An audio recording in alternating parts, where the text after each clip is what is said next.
Нестору Цужба 8. Большим теннисом он занимается с 3 лет. Вначале родители просто хотели чем-то занять досуг очень активного сына. На ум пришел большой теннис, потому что папа Нестора Давид в детстве тоже увлекался этим видом спорта. Елизабета Куция сначала не хотела тренировать такого малыша. В большой теннис приходят минимум в 5 лет, но родители убедили, что мальчик сможет. И не ошиблись. Было сложно, потому что он был меньше всех, и у него сначала хуже всех получалось, соответственно, да. И он часто расстраивался, приходилось его очень часто успокаивать, пытаться немножко развеселить для того, чтобы продолжить тренировку.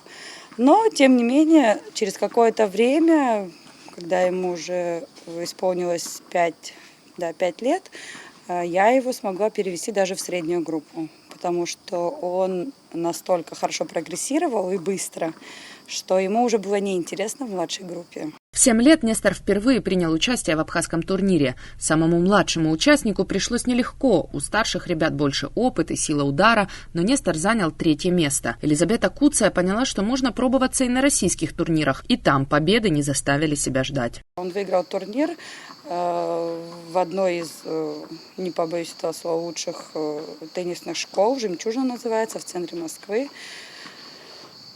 Конечно, были люди очень удивлены, которые играли с ним. Как так? Из маленькой Абхазии приехал теннисист и победил. Ну, потом были еще дальнейшие выезды. Был командный чемпионат в Химках, оранжевый мяч. И там наша пара тоже во главе с Нестором заняла 1-е место. Тоже это была такая фееричная победа. Очень, очень эмоционально, очень сложная. Игру Нестора Цужба заметили и оценили российские представители компании «Технофайбер», французского производителя спортивного инвентаря для тенниса. Связавшись с родителями в соцсетях, они предложили оказывать Нестору спонсорскую помощь. Бренд «Технофайбер» – это один из на сегодняшний день топовых. То есть это ракетками и струнами этой фирмы играют Данил Медведев, это 2-я ракетка мира, Касаткина играет, Ига Швентек играет, наша Лена Авицбе играет. То есть вообще первый раз ракетку «Технофайбер» я увидел у Алены. Что это будет включать в себя? То есть в течение года они будут снабжать, так скажем, его инвентарем. Это ракетки, это сумки, это струны, это намотки, виброгасители. В общем, все, что нужно для спортсмена. Такое взаимовыгодное сотрудничество – традиционная практика во всем мире. Компании-производители поддерживают талантливых спортсменов, а те взамен обеспечивают бренду рекламу, выступая и, что важнее, побеждая на турнирах с их инвентарем. В Абхазии такой контракт с молодым теннисистом случился впервые. Мне подарили вот эти 3 ракетки на выбор. Мне сказали, что вот из-за вот этой у нее вот баланс вот какой-то. Так вот они абсолютно одинаковые, а вот это нет. И мне больше всех вот это понравилось, потому что я играл клэшем, она больше всех похожа на клэш.